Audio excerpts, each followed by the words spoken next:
देखें, बुनियादी तौर पर हमारे यहाँ जहेज़ की कोई शरई हैसियत नहीं है। न ये लाज़िम है, न ये वाजिब है, न ये सुन्नत है, न ये इसकी कोई हुक्म है। वो जो सय्यदा कायनात के जहेज़ के हवाले से बात की जाती है, तो वो जहेज़ आप उसको इस माने में अगर कहें कि चूँकि मौला कायनात मौला अली पाक वो पले बड़े ही रसूलुल्लाह के पास हैं। अब शादी जब हुई है, उन्होंने अलग से अपना घर बसाना है। तो अब उस घर को चलाने के लिए वहाँ खाने की पीने की चीज़ों बर्तनों सारे की ज़रूरत है। तो मौला कायनात के भी सरपरस्त तो रसूलुल्लाह हैं।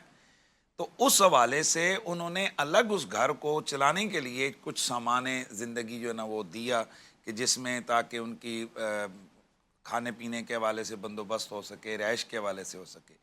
अगर जहेज़ की कोई शरई हैसियत होती तो फिर बताया जाए कि बाकी बेटियों का जहेज़ कितना दिया, या रसूलुल्लाह के घर में जो ख़वातीन आई वो कितना जहेज़ लेकर आईं। तो औरत का जो असल शरई हक़ है वो उसका महर है। वो महार औरत का हक़ है। और उसके बाद जिस पर ये हमारी मोमबत्ती माफिया और हमारे जनाब ये एहतजाज करने वाली ख़वातीन के नारे लगाने वाली, आज़ादी की तलब करने वाली जो चीज़ें नारे लगा रहे हैं, तो असल तो जो आज माशरे में औरत के साथ जुल्म है, जो उसका हक़ मारा जा रहा है, वो उसका हक़ है विरासत। यानी जहेज़ औरत का हक़ नहीं है कि जनाब होता ही है हमारे माशरे में कि जब माँ बाप की तरफ से जहेज़ मिल गया, बहन भाइयों ने जहेज़ दे दिया, तो अब जब वालिद फ़ौत हो गया तो माशरे में कहता है वो तुझे इतने जहेज़ों से रवाना की है, तो अब तू उनसे विरासत क्यों मांग रही है, हालांकि उसका शरई हक़ है।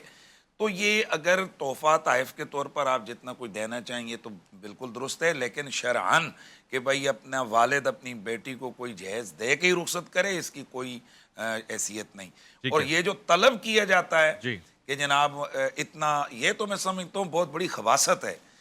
ये तो काबिल मुज़म्मत चीज़ है कि ये जो तलब करके लड़का कहता है जी कि आप इतना जहेज़ जी, फलां जी। फलां चीज़ देंगे तो मैं उस वक़्त बेटी से शादी करूँगा। गो कि ये हमारे अल्लाह का फ़ज़ल है, हमारा जो रावलपिंडी रीजन है या दाएँ-बाएँ हमारा हज़ारा है या कश्मीर है, यानी उस तरफ ये चीज़ नहीं है। आपके अच्छा। कराची में वहाँ महर लड़की के वालिदैन देते हैं, यानी दूल्हे वाले तलब जो है ना वो नहीं करते हैं। ये अच्छा। बहरहाल आज भी उधर मायूब समझा जाता है इस सही है, चीज़ को। अच्छी बात है, बहुत वाज़ेह कर दिया। लामा ये साहब आपकी तरफ आता हूँ लफ्ज़ मैं। एक ही जी, लफ्ज़ बोल लूँ, ये पढ़े लिखे लोगों की लोगों के चोचले हैं। आहा!